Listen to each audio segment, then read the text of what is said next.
तो जैसा कि अब तक हमने सीखा था कि ए और ऐ इनका उच्चारण स्थान कहाँ से होता है, ठीक है। इसी तरह से अब हम सीखेंगे कि वकारो क्या होता है। वकारो होता है व। जो आपका व वर्ण है इसका उच्चारण स्थान कहाँ से होता है।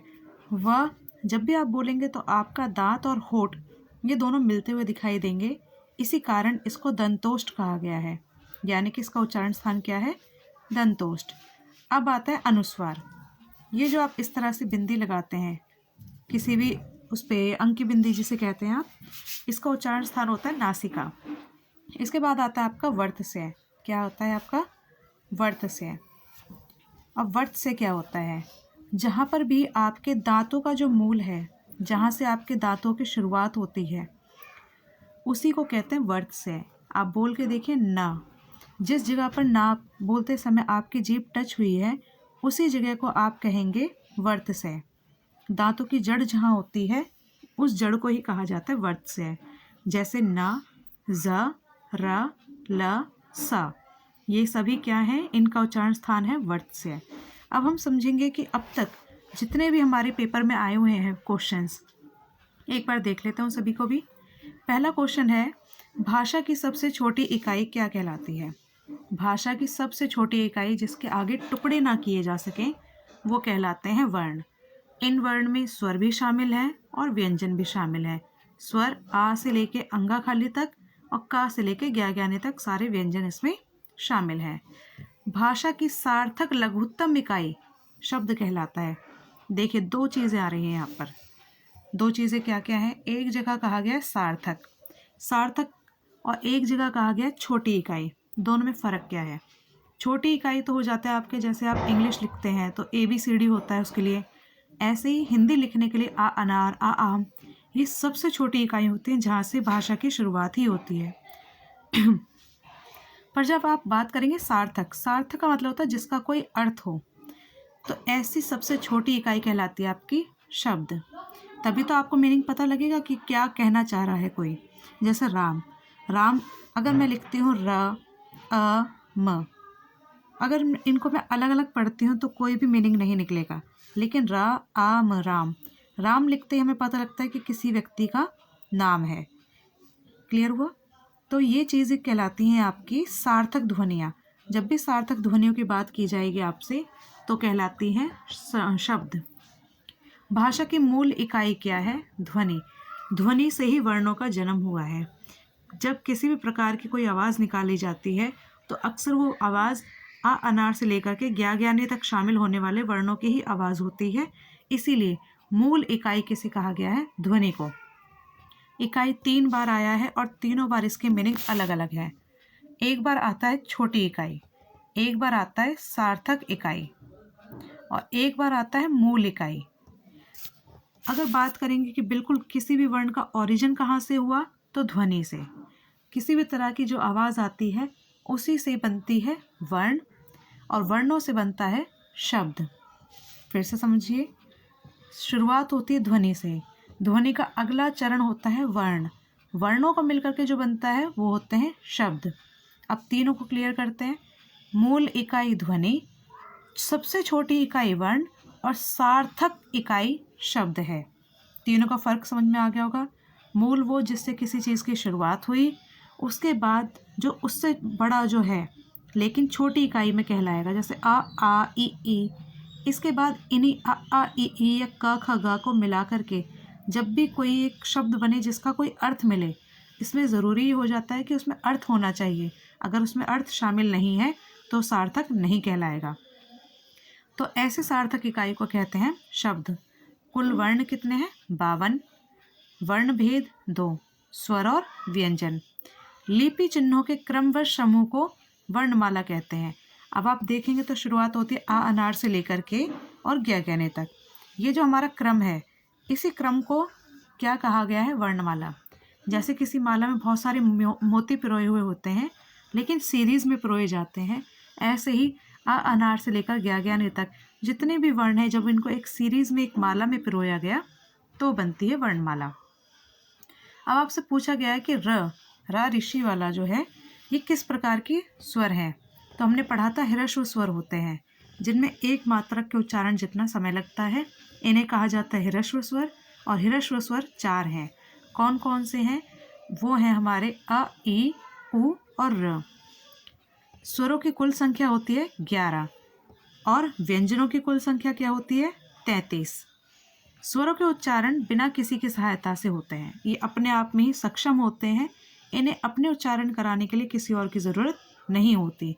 व्यंजनों में इसके विपरीत होता है, व्यंजन अपने आप से नहीं बोले जा सकते, उनका उच्चारण कराने के लिए स्वर की सहायता होती ही होती है। अब पूछता है कि मात्रा के आधार पर भेद कितने हैं? तो मात्रा के आधार पर 3 प्रकार के भेद हैं, ह्रस्व, दीर्घ और प्लुत। ह्रस्व स्वर क्या है? जिनको बोलने में एक मात्रा के बराबर समय लगे, बहुत इंस्टेंटली बोले जाते हैं। दीर्घ स्वर वो हैं जिन्हें बोलने में 2 मात्राओं के बराबर समय लगे, ये डबल हो जाता है। वहीं प्लुत स्वर को बोलने में ट्रिपल टाइम लगता है, यानी 3 गुना देरी से कोई शब्द या वर्ण बोला जाता है। अब आगे हम समझेंगे। जिन स्वरों में 2 मात्रा का समय लगता है उनके क्या नाम है? अभी बताया था आपको कि जिन भी स्वरों को बोलने में 2 मात्राओं का समय लगे उन्हें दीर्घ स्वर कहते हैं, जिसका एक नाम और गुरु स्वर होता है। तो कभी पेपर में आए तो आप कंफ्यूज मत होइएगा कि गुरु स्वर क्या है, हमने तो कभी पढ़ा नहीं। गुरु स्वर होता वही है, दीर्घ स्वर का ही दूसरा नाम है गुरु स्वर। वह स्वर जिन्हें संयुक्त स्वर माना गया है कौन कौन से हैं? अब देखिए संयुक्त स्वर क्या है। जो आ और ई के मिलने से बने वो है ए। क्या है? ए। इसी प्रकार से आ या बड़ी ई के मिलने से बनेगा आपका अय। तो यहाँ पर 2 स्वर हमारे क्रमशः इस्तेमाल हुए हैं, इन दोनों के मिलने से ही आपका बन रहा है संयुक्त स्वर। तो आपका छोटा ए, बड़ा ए, ओ, औ, ये चारों ही आपके कहलाते हैं संयुक्त स्वर। क्या कहलाते हैं? संयुक्त स्वर। अब आपसे पूछा गया कि र ऋषि का उच्चारण स्थान क्या है, तो हमने पाणिनि के जो सूत्र थे उनमें याद किया था ऋटु रसा। क्या याद किया था? ऋटु रसा। ऋटु रसा मूर्धन्य। क्या कहा था? ऋटु रसा मूर्धन्य, यानी कि रा का उच्चारण स्थान क्या है? मूर्धा। जिन स्वरों के उच्चारण में ध्वनि मुख के साथ साथ नासिका से भी निकलती है, मुख के साथ साथ नासिका से भी निकलती है, तो वहाँ पर उस अनुनासिकता को प्रकट करने के लिए किसका प्रयोग किया जाता है? चंद्र बिंदु का। आप लगाते हैं ना चंद्र बिंदु, तो ये चंद्र बिंदु किसका साइन है? कि आवाज़ मुंह के साथ साथ नाक से भी निकली है। जिन ध्वनियों का प्रवाह केवल मुख से होता है उन्हें कहते हैं निर्नुनासिक। क्या कहते हैं? निर्नुनासिक। अब आगे आता है होठों की आकृति के आधार पर आवृतमुखी स्वर कौन सा है? तो हमने याद किया था कि ई जो है वो आवृतमुखी है। कैसा है? आवृतमुखी। आपने शुरुआत में देखा था ना, जब हमने बिल्कुल शुरुआत की थी, तो आवृतमुखी क्या होता है? जिसमें होठ हमारे पूरे तरह से नहीं खुलते हैं, बस स्लाइटली थोड़े से ही ओपन होते हैं। तो इनमें आते हैं आपके अ, आ, ई, ए। ये होते हैं आपके आवृतमुखी। जबकि व्रतमुखी क्या है? जिनमें होठों की आकृति गोल हो जाती है, ऊ, औ, औ। तो इस तरह से हमने क्लियर कर लिया कि आवृतमुखी कौन से होते हैं और व्रतमुखी कौन से होते हैं। अब ये कहता है आपसे कि भाषा विज्ञान की दृष्टि से ऊ पश्च संवृत स्वर है। पश्च संवृत स्वर है क्योंकि इसका उच्चारण स्थान होता है जीभ के पिछले भाग से, और इसको बोलते समय मुंह की आकृति गोल हो जाती है, इसी कारण इसको पश्च संवृत स्वर कहा गया है। त्रा का मेल होता है ता जमा रा। संयुक्ताक्षर व्यंजन कौन से हैं? क्ष, त्र, ज्ञ, श्रा। हिंदी वर्णमाला में अयोगवाह कितने हैं? 2। कौन कौन से? अंग और अहा, ये 2 होते हैं, इन्हीं को आप कहते हैं अयोगवाह। नेक्स्ट इज जिन ध्वनियों की गणना ना स्वर में हो और ना ही व्यंजन में हो वो क्या कहलाते हैं? अयोगवाह। ये और ये, क्योंकि ये दोनों ही ना तो स्वर हैं ना व्यंजन है, ये तीसरा ही रूप धारण किए हुए हैं, जिसको कहते हैं अयोगवाह। 2 मात्राएं जिनका प्रयोग तो होता है पर वे स्वर नहीं मानी जाती, सेम चीज अंग, अहा। जब एक ही ध्वनि को द्वित्व हो जाए तब वह युग्मक ध्वनि कहलाती है। जैसे ग और ग जब साथ साथ बोले जाएं और सेम ही आवाज़ निकालें तो इसी को आप कहते हैं युग्मक ध्वनि। आगे आता है जिन व्यंजन ध्वनि के उच्चारण के समय स्वर तंत्रियों में कंपन होता है उन्हें उच्चारण स्थान के आधार पर काकल्य कहा जाता है, जिनको बोलते टाइम वाइब्रेशन होती है। नेक्स्ट इज जीभ की नोक जब जब ऊपर के दांतों के पंक्ति के सामने वाले दांतों के ऊपरी हिस्से के संपर्क में आए जो वायु प्रवाह रुकता है उसे क्या कहते हैं? वर्त से।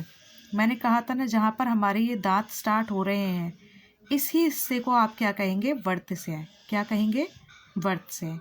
और इसी के साथ अब तक हमने जितना समझा उससे हमने जुड़े हुए क्वेश्चंस को अटैम्प्ट कर लिया है। आई होप यहाँ तक आपको क्लियर हो गया होगा। इसके बाद भी अगर आपको कोई डाउट लगता है तो आप मुझसे कांटेक्ट कर सकते हैं टेलीग्राम चैनल पर, या आप अपना कमेंट भी शेयर कर सकते हैं।